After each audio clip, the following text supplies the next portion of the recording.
falar sobre como nós já estudamos, né?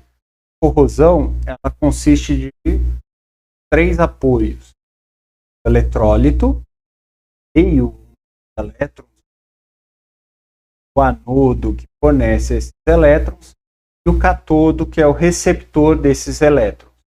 Em geral, esses metais, né, que estão cátodo, são metais diferentes.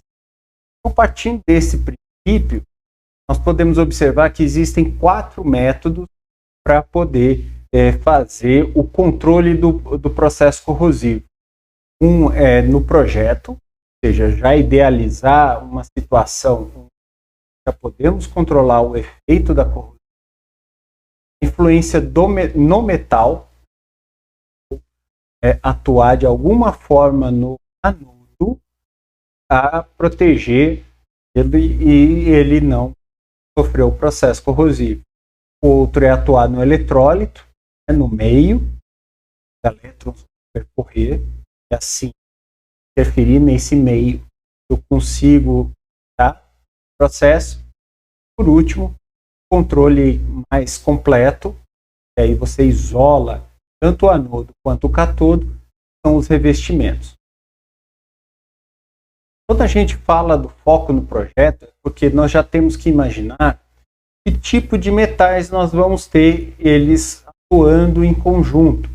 Por exemplo, se eu tenho um tubo de cobre atuando com um tubo de aço, eu tenho que saber que esses dois metais são incompatíveis, ok. Mas existe uma forma de diminuir o processo corrosivo do aço, por exemplo. Se eu tenho 2 metais diferentes, o mais nobre, ele sempre vem primeiro, assim como o nome dele já indica, né? O nobre vem em primeiro lugar e depois o menos nobre, certo? Ele já dá essa noção. Então, por exemplo, se eu também já não tenho como controlar, então a minha tubulação é toda de cobre e eu vou ter que conectar num equipamento de aço. Isso significa que com o passar do tempo eu posso ter danos na estrutura desse equipamento. Então, para evitar isso, já vou usar o conceito de sacrifício, certo? Mas aí nesse caso eu vou usar peça de sacrifício, ela tem a função de sofrer a corrosão no lugar do equipamento. Então você faz uma distância para que, caso a ação sofra a corrosão, você depois pode vir a trocá-la novamente e assim preservar o equipamento. Certo? Outra ideia que a gente pode ter, por exemplo, se nós vamos usar ferro e zinco, por exemplo, rebite, parafuso, prego, de aço, então o que nós temos que evitar? Que ele entre em contato direto com o zinco. Nesse caso, é recomendado fazer o revestimento. Então você já no projeto já sabe que se você tem que usar esses materiais aqui, você vai ter que usar um rebite já galvanizado, prego já galvanizado, parafuso galvanizado, de forma que as peças durem mais tempo, certo? Então, por exemplo, o aço com alumínio, eu vou tender a usar o aço revestido com cádmio. E aí ele vai ter essa proteção, porque o cádmio é menos alumínio, então os dois não vão sofrer processo corrosivo. E mesmo assim, eu não tenho como separar ferro e o zinco.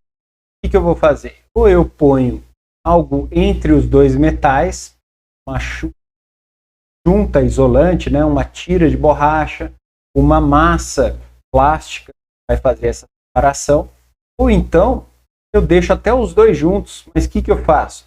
Eu faço um revestimento onde eu cubra os dois metais. Por quê? Porque aí eu estou tirando o efeito do eletrólito, ou seja, o meio não está aqui. Então, se eu não tenho o eletrólito, consequentemente eu não vou ter o processo corrosivo. Então, isso é uma boa ideia. Okay? Outros tipos, né, nunca fazer pinas ou reduções bruscas, né, que nem caso. faço reduções mais prolongadas, faço curvas, não joelhos de 90 graus, né? Vou evitar esse abrasão e cavitação. E evitar locais onde eu fique armazenado meios líquidos, certo? Fazer de forma que aqui, ó, se eu não uso cantos, a água não fica empoçada, por exemplo, transferindo água, e ela sai totalmente. Então, com isso, você diminui. Se tiver que fazer distorções nos metais, né, tentar fazer elas em passos menores para o processo corrosivo dar mais. Mas assim, dessa forma aqui, fazendo apenas uma, o processo significa que vai ser muito mais intenso nesse ponto e isso vai diminuir o tempo de vida útil. É interessante, às vezes, fazer um processo passos menores, certo? Falei, evitar os cantos vivos e essas rodadas, cantos assim, que não são arredondados. Se fazer uso de curvas, né? Se tiver que fazer joelhos de 90 graus, usar um sistema que reduz a intensidade dessa forma, né? Forma que eu fazendo uma redução, gastar mais essa placa de orifício a essa parede, certo? Situações onde eu possa diminuir a velocidade de forma gradual do meu fluido, sempre é mais interessante deixá-lo correr direto. Soldas, quando tiver, evitar fazer o que o pessoal chama de pontos de solda, certo? Fazer soldas contínuas. Esses pontos de solda, não é que o processo corrosivo vai ser aqui. Na verdade, o processo corrosivo vai se dar no ponto que não tem a solda, certo? Porque aqui eu vou ter uma fresta. Então, eu vou tentar evitar esse processo aqui. Ou então, se eu for fazer também de maneira uniforme em ambos os lados que estiver em contato, justamente para evitar a fresta. Daqui, estou formando uma fresta e ao fechar, eu diminuo. Okay? Então, as ideias em relação aos projetos é mais evitar os contatos de metais diferentes e também evitar mecanismos como frestas ou então mecânicos de aceleração do fluido que pode causar alguma situação de processo corrosivo pelo esforço físico. Agora, quando a gente fala para focar no metal, né? Ou seja, eu vou atuar no metal, no anodo, vou ter dois tipos. E a proteção catódica. Bem, a proteção catódica, ela é mais conhecida, certo? E ela utiliza justamente um efeito, que é o seguinte: quando eu tenho só esse tubo dentro, ele tem um metal, ele vai sofrer corrosão do meio em que ele está inserido, cerrado, submarino ou então estiver atmosférico.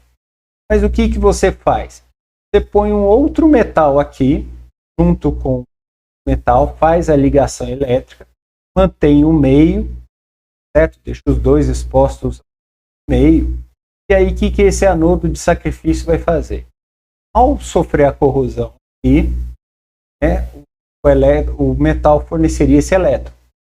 Só que aí, com esse anodo de sacrifício, eu crio uma pilha secundária, onde o metal que está sendo atacado, ele vai receber elétron do anodo de sacrifício. E aí, quem vai sofrer a corrosão vai ser o anodo de sacrifício e não o metal que eu quero proteger. Okay? O outro meio é justamente usar uma fonte de tensão. A fonte de tensão, a gente coloca um eletrodo inerte para fechar o circuito, certo? Tem que ter esse circuito fechado. E aqui, o que vai acontecer? Eu vou fornecer elétrons, certo? Então, nem o anodo, nem o metal vai sofrer a corrosão. gastar energia elétrica para poder manter esse sistema em funcionamento. Ok? Então, por exemplo, é muito comum você ter essa tubulação, né, por exemplo, um oleoduto ou uma tubulação de água, grande distância a ser percorrida, e aí eu tenho um anodo de sacrifício, pode ser de magnésio ou alumínio, onde eu vou conectá-lo, né, de forma elétrica e ter uma certa distância, e o processo aqui e a corrosão desse anodo de sacrifício é focada nele, não no meu metal de interesse. Então isso daí é muito utilizado por pequenas embarcações. Aqui, né? Então a gente pode ver os anodos de sacrifício aqui, que são as chapas metálicas parafusadas aqui no casco do navio e aqui nas hélices M, certo? Também eu vou ter anodos de sacrifício, por exemplo, para trocadores de calor, que é o espelho do trocador de calor, onde vai fazer a troca de calor. E para evitar o processo corrosivo das peças, também da estrutura, eu coloco esses anodos de sacrifício parafusados de forma que fique em contato constante com o metal. Por quê? Aí, dessa forma, a corrosão vai ser muito mais intensa nesse ponto do que na minha estrutura metálica. Vocês podem ver que a corrosão pode acontecer mesmo assim, mas vai ser um grau bem menor que seria antes. Né? De submarinas, né? Por exemplo, aquelas plataformas de petróleo. Então, o que eles fizeram aqui? Eles soldaram, né, os anodos de sacrifício casco. Nesse caso aqui, eu acho que nem é plataforma, eu acho que é um navio mesmo. Tá? Eles fizeram a substituição do antigo anodo de sacrifício por novo. Porque o que os navios fazem? Eles pegam, eles ficam o máximo de tempo navegando no mar. Então, para evitar problemas, né, de corrosão, você vai trocando os anodos de sacrifício de tempos em tempos, para garantir que o casco permaneça a maior parte do tempo sem sofrer avaria. Aqui já são plataformas mesmo. Vendo que eles usam roupas materiais, eles usando já roupas próprias para solda desses anodos de sacrifício. De alumínio, certo? Corpo de alumínio. Aqui é uma chapa metálica que eles estão colocando aqui. Tá? Mas o anodo de sacrifício ele pode ter várias formas. Vendo? Essa daqui para tubos, ele aqui novo e aquele usado. Esse daqui, essa forma de gota, certo? Onde eu posso parafusar.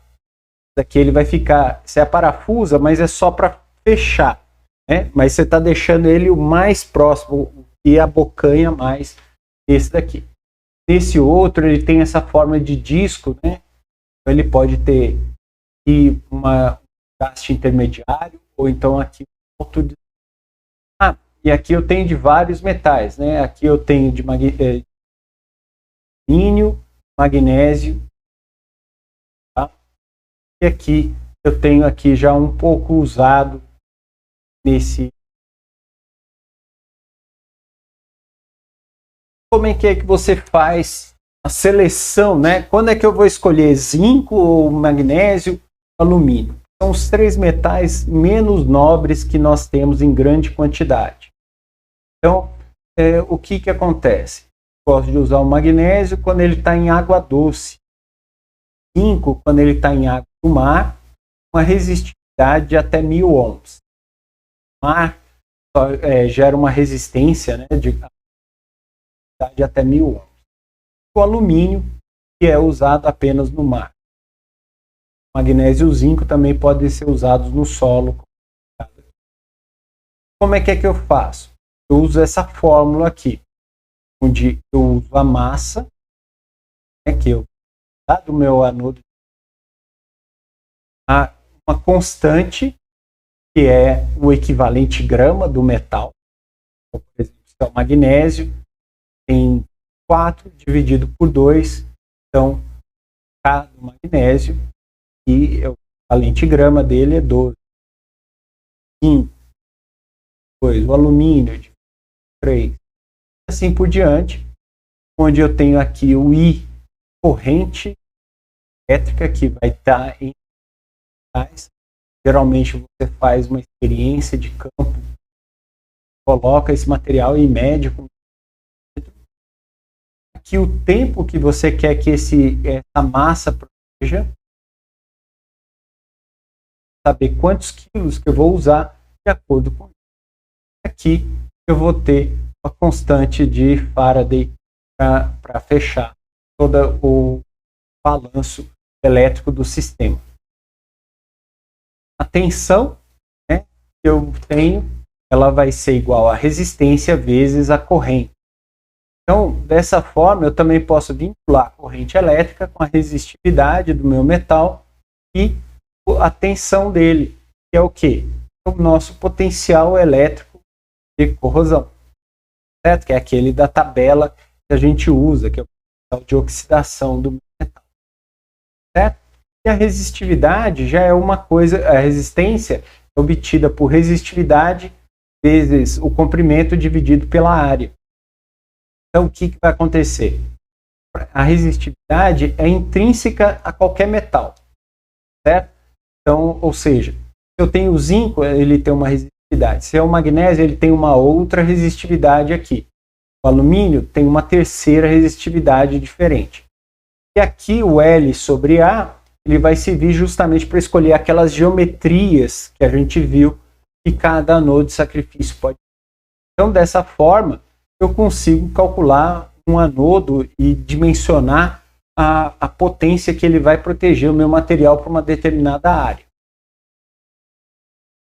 Já quando a gente fala da proteção catódica e a energia, né, corrente impressa, então o que eu tenho? Situação ligada ao meu retificador, ou seja, minha fonte de energia elétrica, e aqui a fiação ligada ao meu anodo de sacrifício, é um anodo inerte, não é de sacrifício, ele é um inerte, não reage, ou seja, ele vai continuar desse mesmo jeito, porque ele só serve para fechar o circuito elétrico para que o sistema possa funcionar. Certo? Então aqui eu tenho como é que fica, né, o meu sistema. Então aqui eu tinha um sistema que era pintado, certo? Dava-se tinta. Depois, o que o pessoal resolveu fazer? Né? Aqui o processo. E aqui depois eu raspei a tinta, fiz a corrente impressa. E aqui foi aberto justamente no período de manutenção, 1 ano depois, que é o mesmo período desse daqui. Aqui é 1 ano depois, né, deles terem dado uma chutada na estrutura, e aqui, logo depois que eles mantiveram a corrente impressa no mesmo sistema. Vocês podem ver que a corrosão não é nítida em grande quantidade aqui. Então, o que acontece? Que nem eu falei para vocês, navios pequenos usam aquela estrutura. Já navios maiores, eles usam uma associação de anodo, sacrifício, certo? Então, esse daqui é o anodo de sacrifício, e a corrente impressa também para preservar o meu casco do navio. Porque em embarcações médias e grandes, o que acontece? Se eu for preencher tudo isso daqui com anodo de sacrifício, meu custo de hora-homem vai ser muito grande, porque eu vou ter que ter pessoas trocando vários pontos o anodo de sacrifício. E com a corrente impressa, o custo dessa corrente impressa vai ser menor do que o anodo de sacrifício. Certo? Por conta disso que em embarcações maiores não se usa muito anodo de sacrifício. Usa-se em alguns pontos, que nem aqui, né? Principalmente na quilha do navio, que é essa parte aqui onde você coloca o motor.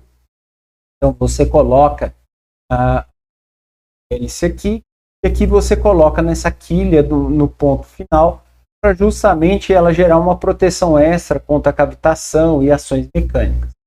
Porque tem que lembrar que essa hélice está empurrando a água para cá. Então significa que ele está puxando a água. E obviamente, se tiver detritos nessa água, ele vai puxar e vai corroer essa estrutura, também a pá. Então, você coloca o anode de sacrifício, porque aí ela faz todo esse sistema ficar com uma proteção melhor. E, né, eu coloquei aqui uma tabela onde a diferenciação do catódica de anodo, sacrifício e a de corrente impressa, vocês verificarem as vantagens e desvantagens. Agora, no metal eu também posso ter o que a gente chama de proteção anódica. O que vai ser a proteção anódica? Como o nome está falando, eu vou usar o próprio metal para ele proteger ele mesmo. Porque o que eu faço? Eu pego o meu metal, que tende a sofrer um processo corrosivo, e acelero essa corrosão, e dessa forma eu faço um revestimento do óxido do material, que é um óxido passivador. Então, o que vai acontecer? Se eu tiver uma passivação da minha superfície efetiva, então eu posso utilizar a proteção anódica, porque aí o meu metal vai se comportar como anodo mesmo, só que ele vai estar protegido do meio pelo revestimento que você já gerou no próprio estrutura. Já a proteção catódica, como o nome diz, meu metal vai fornecer vai ser um catodo da segunda pilha, que é a que fornece os elétrons para proteger o próprio metal. Certo? Por exemplo, que nem eu falei, em navios bem grandes, eles além de usarem a corrente impressa na estrutura, podem ver aqui, ó, quase não se vê os anodos de sacrifício. Significa que essa embarcação corrente impressa, né? E aqui as hélices elas estão com a proteção anódica. Você já fez um efeito anodizando essa superfície aqui. Certo? E aqui eu tenho justamente a diferença entre os dois proteção, para vocês terem essa noção, principalmente verificar a questão dos custos, né? Então, se eu vou ter uma proteção anódica, eu vou gastar mais dinheiro. Porém, ela tem a vantagem de durar mais. Então, ela diminui o custo de operação. Já a catódica, ela tem um baixo custo de instalação. Porém, a operação dela é alta. Depende muito do cálculo que você faz para escolher um ou outro. Então, além dessas duas proteções do metal, agora nós vamos falar do meio. O meio, o que nós vamos usar? Vamos usar o que a gente chama de inibidores químicos. São substâncias que a gente coloca em pequena quantidade, relativamente falando, é claro, e vai proteger o meu metal do processo químico de corrosão, exatamente atuando no processo eletroquímico. Então, ele vai atuar no meio, alterando o pH, ou então alterando a superfície do catodo ou do anodo. Então, dessa forma, nós temos dois tipos, os orgânicos e os inorgânicos. Os orgânicos, eles geralmente são formadores de filmes. Eles tanto podem formar filmes no anodo, forma a gerar uma camada protetiva para o anodo, então ele vai demorar mais tempo para ser gasto, ou então no próprio catodo, onde o catodo ele não vai estar em contato com o meio, então dessa forma o processo corrosivo é cortado ao meio e evitado isso ao extremo. É claro que o inibidor ele não é 100% eficaz, porém ele aumenta o período de vida útil das peças metálicas por muito tempo. Tá? Pode até a vida útil de um metal por 5 anos. 5 anos não, desculpa. 5 vezes. Tá? Então, se você não usar um inibidor, que nem eu falei, né, significa que se com o inibidor dura 5 anos, sem o inibidor pode ser que ele dure menos de 1 ano. Agora, os inorgânicos. Eu tenho os anódicos, os catódicos e os ambientais. Os ambientais, o que eles vão atuar? Eles vão atuar nos micro-organismos que poderiam ser agentes de corrosão, ou então eles tirariam o oxigênio presente no fluido. Então, dessa forma, eu evitaria muito, por exemplo, a corrosão se eu tirar o oxigênio da água. Então, o sulfito de sódio é um caminho muito útil. Certo? Aqui o ozônio, aí nós entramos justamente naquela questão de custo-benefício. E a gente vê que a maior parte da corrosão do metal está sendo por micro-organismos, então compensa eu matar esses micro-organismos, uma dosagem onde que o ozônio não vai gerar um efeito corrosivo no meu metal. Claro, se eu colocar ozônio demais, eu vou tirar os meus micro-organismos, porém ele vai facilitar a oxidação do meu metal. Tem que contrabalançar. Então, usar a concentração de ozônio ideal para incluir os meus micro-organismos, não mais catódicos. Existem os neutralizantes e os precipitadores. O que significa isso? Significa que os neutralizantes eles vão neutralizar a ação do cátodo. Então, eles vão o arsênico, né, porque é um exemplo, que vai se ligar no cátodo ao invés e dessa forma bloquear a ação do cátodo como um agente corrosivo. Então aí nós não temos mais o cátodo da pilha e o metal não vai sofrer processo corrosivo. Ou então o precipitador, que nem o carbonato de cálcio, onde você pode jogar e ele com alteração do pH, ele pode tirar os metais mais nobres do meio e assim você tira a ação desses metais nobres como cátodo. Íons desses metais nobres. Os anódicos, eles vão formar também filmes igual os orgânicos, mas só que com uma camada inorgânica e assim evitar o processo corrosivo. Okay? Então, que nem eu falei, né, todos esses daí estão com foco no meio. O que a gente precisa ter em mente é que nós vamos observar que o inibidor de corrosão é muito eficiente e economicamente barato, porque você usa pequenas concentrações, não precisa de concentrações altas para evitar isso. Ele evita também a formação de certos resíduos e precipitações no material. Ele também não pode gerar espuma, daí é uma forma de armazene gases líquido. Por conta disso, o inibidor não pode gerar. Ele tem que ser bem estável, solúvel e compatível com qualquer outro reagente. Você não vai ter alguém que vai reagir com metal e assim estragar. Bem, então a gente fica aqui até essa parte. O controle de revestimentos fica para a próxima aula.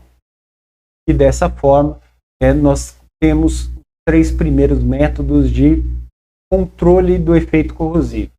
Importante lembrar, estamos falando de controle, porque não consegue-se fazer uma proteção 100% eficiente para um processo corrosivo. O que você faz é retardar o processo corrosivo. Você vai gerar um controle. Então, aí você que vai controlar a vida útil do seu sistema. Ok? Então, até mais para você.